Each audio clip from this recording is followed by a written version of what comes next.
Look at this program here. Here we get an input, we say enter the score. If the score is greater or equal to 90, grade becomes A. Else, if the score greater or equal to 80, grade becomes B. Understand that these are exclusive conditions anyway, so it's either greater than 90. If it's not greater than 90, we check if it's greater than 80.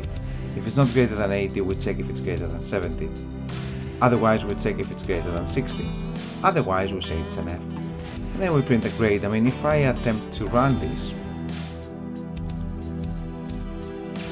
look what's going to happen. It's going to say enter the score. And if I enter, for example, just 70, it will say the grade is C, because it will check this condition, it will say it's false. It will try to check this condition, then it will say it's false. It will check this condition, says, this is true, so grade is C, and then the control is passed to the first statement after the if-else ladder. So in that extent, it will say the grade is C. Very simple program to demonstrate consecutive if statements. Which we will not touch in this topic as of now, because the thing behind this is I always try to keep the things as minimalistic as possible. So when the right time comes, when we'll be using these node parameters, then we will introduce node parameter in launch files. Okay, and it's like a modular development of a launch file. So let's say you have a launch file just to launch camera node or detection node, and then you have a launch file just to run your robot node. Okay, and then you have a third launch file that says, okay, I want to run all, but I want to take launch, but then you do not have to copy all the stuff in individual launch files and put it there. You can just reference to these other launch files and it will work. Okay. Hello learners, this is Dr. Sakkaravarthi Ramanathan. When I recorded last time, the last part has not been added to the particular recording session, so I really wanted to continue that. Remember, the last time we have run this algorithm and we have taken the data, uploaded data to the cloud, then applied MapReduce algorithm that will help to count the program, right? So after that particular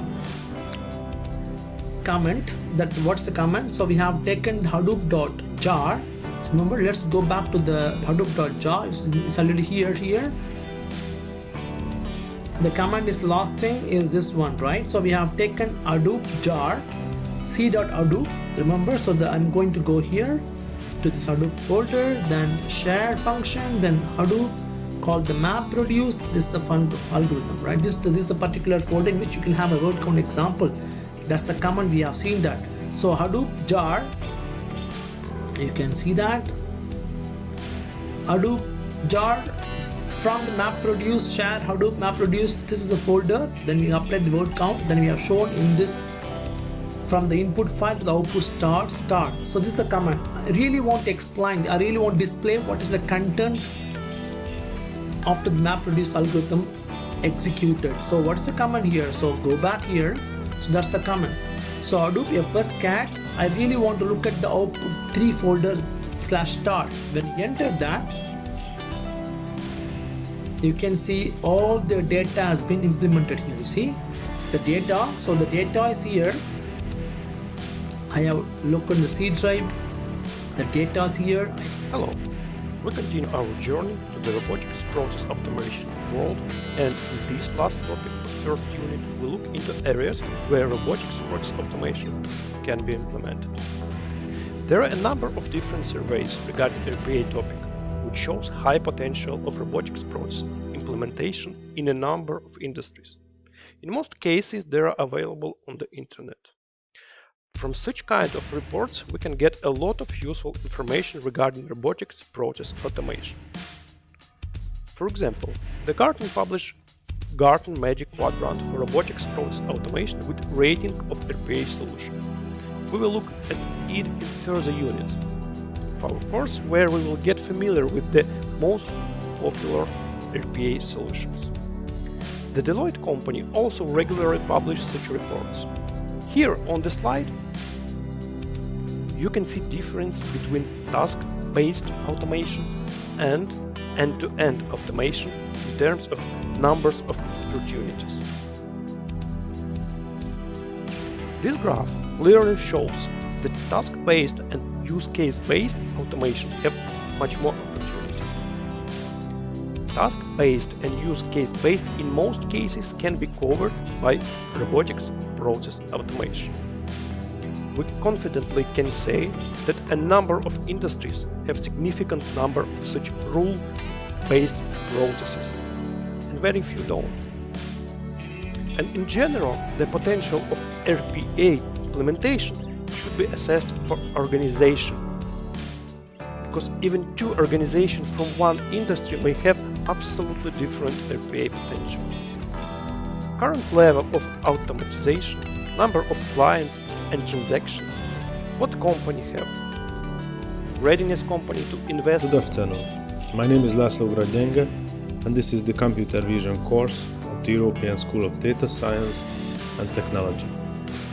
Today we will discuss some famous architectures in this field, so you can think about this lecture as more or less a historical overview of artificial neural networks, but do not worry, it won't be that historical, so it's not from the previous century. I will show you state-of-the-art and high-performance networks that are mostly challenge winners, for example. And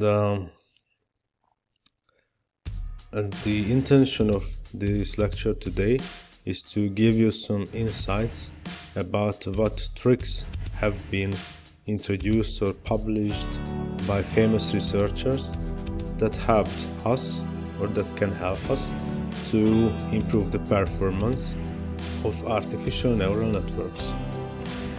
So, seeing the success of the CompNet architecture, a lot of resources have been allocated to develop novel and complex algorithms.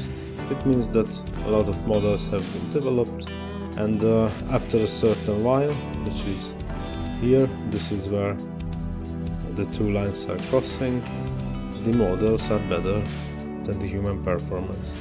This is the human performance, and these are the algorithms that have been developed. And if you are interested in it, in the task where the algorithms manage to beat humans, just click on this link and then you will find the ImageNet image recognition challenge. The biggest problem of networks is the depth of the artificial neural network. Because if you would like to develop a neural network which has higher modeling abilities, we have to involve more layers, and the first trend in the field of artificial neural network is strongly related to the depth of these networks. So when you start from the oldest one, which are more shallow networks,